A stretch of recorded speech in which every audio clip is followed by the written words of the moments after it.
sou o Rodrigo Rezegue e eu não sou um chefe. No vídeo de hoje nós vamos fazer uma panna cotta com calda de frutas vermelhas. Esse daqui são os ingredientes, o mise en place, para a gente fazer a base da panna cotta. Tá? Panna cotta é creme cozido. Panna quer dizer creme em italiano. Panna cotta é um creme cozido. Basicamente vai creme de leite. Essa receita é uma receita pequena. Eu estou usando 300 ml de creme de leite. É creme de leite fresco, aquele para fazer chantilly. No caso, esse aqui é 35% de gordura. 50 gramas de açúcar, 2 folhas de gelatina e eu vou usar essência de baunilha, tá? Se você quiser, você também pode usar uma fava. Como essa receita é pequena, às vezes usa meia fava. E aí você corta ela, tira o meio da fava e joga ele dentro do creme. Você pode cozinhar um pouco sim com a fava, mas o importante é você passar a faca no meio dele e tirar, tá? A primeira parte que a gente vai fazer é hidratar as folhas de gelatina, tá? A gente coloca as folhas de gelatina em água, basicamente é deixar elas aqui 5 minutos assim, elas vão hidratar. E aí, enquanto tiver isso, aí nós vamos lá pro fogão para fazer a base da calda. Bom, a base é primeiro a gente colocar o creme de leite aqui na panela, açúcar e essência de baunilha. Basicamente é usar uma colher de chá de essência de baunilha, tá? Ou meia colher de chá, esse volume é pequeno. Dissolver bem e não deixar ferver. Você vai deixar subir bolhas na lateral, mas você não deixa ferver o creme de leite. Agora nós vamos esperar um pouquinho para ela levantar a fervura. Tá? E não deixar ferver, deixa só subir na lateral. A hora que começou a ferver, você já baixa, porque o ideal é ela não ferver de uma vez, de subir aquelas bolhas grandes, enfim. Ó, aqui começou a ferver a lateral. Primeira coisa que eu vou fazer, eu vou abaixar o fogo e mexer. Agora, a hora que daqui para frente a gente precisa de 2, 3 minutos só, tá? E não deixar ferver. Se você ver que ela começar a subir aquelas bolhas grandes, pode tirar um pouquinho do fogo e depois você volta. Aqui a gente já está no ponto, aqui já está mais ou menos 1 minuto, 1 minuto e meio cozinhando, é mais um pouquinho, ele já está no ponto. Aí a gente vai pegar aquela gelatina que a gente separou e trazer aqui para dentro. Aí primeira coisa, vamos pegar aqui a folha da gelatina, tá? Aperta ela para sair bem a água. Aperta ela bem e coloca ela aqui. Naturalmente, até pela temperatura, ela já vai dissolver. Dá uma boa mexida para ela dissolver bem, tá? Se você quiser uma panna cotta menos dura, menos flan, mais líquida, não use duas folhas de gelatina. Essas 2 folhas vai deixar ela bem dura.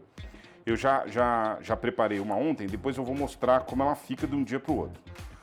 Agora, isso aqui a gente vai esperar esfriar um pouco.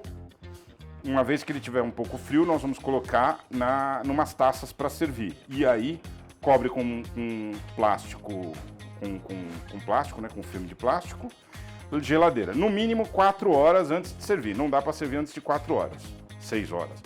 Mas se você quiser ela bem firme, faz de um dia para o outro que ela vai ficar bem firme. A base da panna cotta nós vamos colocar nas taças. Eu estou usando essas taças aqui como exemplo, tá?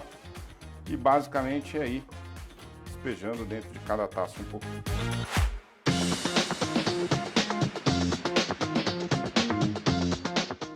Uma vez feito isso, você cobre com plástico filme e leva para a geladeira. Para dar um exemplo, ontem eu já tinha preparado uma panna cotta, tá? Só para mostrar como ela fica, ó. Ela fica bem dura. E aqui na borda dela, se vocês repararem, ela tá suado o copo. Então nisso você pega um pano e limpa um pouco antes de colocar a calda, tá? Que aí você vai ficar com uma apresentação melhor no teu prato. Ela vai ficar assim. Bom, esse aqui é o mise en place da calda de frutas vermelhas, tá? Hoje nós temos aqui amora preta, mirtilho, blueberry e morango, tá? Eu gosto muitas vezes de fazer também com framboesa, e às vezes eu troco a própria blueberry pela framboesa ou o morango ou a amora pela framboesa. O morango é importante, eu acho que ele dá uma base boa, sempre ter morango. E às vezes eu faço com os 4 também. Aí nós vamos começar primeiro fazendo um caramelozinho aqui. Não vai virar caramelo, mas é a mesma quantidade de água e açúcar. E depois também a gente vai espremer uma pitadinha de limão em cima disso.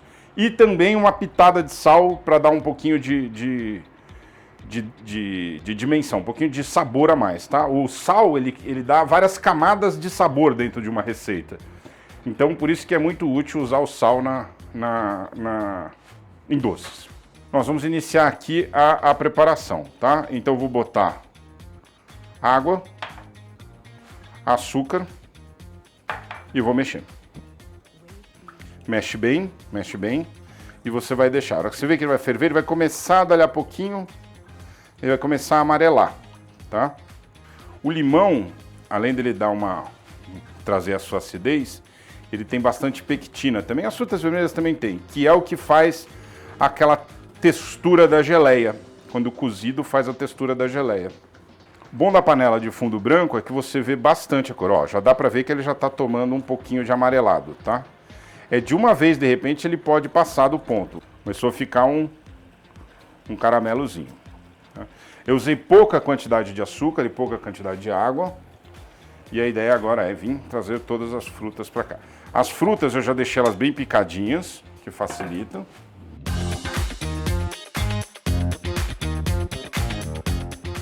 E agora nós vamos cozinhar. Opa, aqui fugiu. Um pouquinho de limão.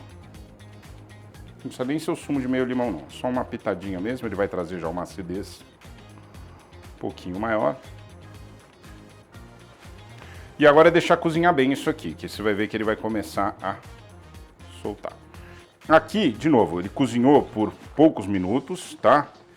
A ideia aqui não é virar uma geleia, é realmente ter os pedaços inteiros pra gente colocar lá. Então tá bem no ponto já da gente desligar, tá? E aí nós vamos deixar esfriar os dois, para daí a gente juntar. Então a gente tem aqui a panna cotta, tá? De novo, essa aqui eu fiz ontem, você pode ver que ela tá bem durinha, né? Então a gente tira o papel, filme, dá uma secada nessa lateral, para ela ficar mais, de novo, é só por apresentação, tá? Porque ela dá uma suada no copo. Aí a gente pega aqui um pouco daquela calda, olha a calda como ficou agora que ela secou, ela tá uma geleia. A gente pega um pouco dessa geleia, coloca aqui por cima e para decorar pode colocar, por exemplo, aqui um galinho de hortelã. E tá aqui a nossa panna cotta com calda de frutas vermelhas. Obrigado por assistir o vídeo. Essa aqui é a nossa maravilhosa panna cotta com calda de frutas vermelhas. Até o próximo vídeo.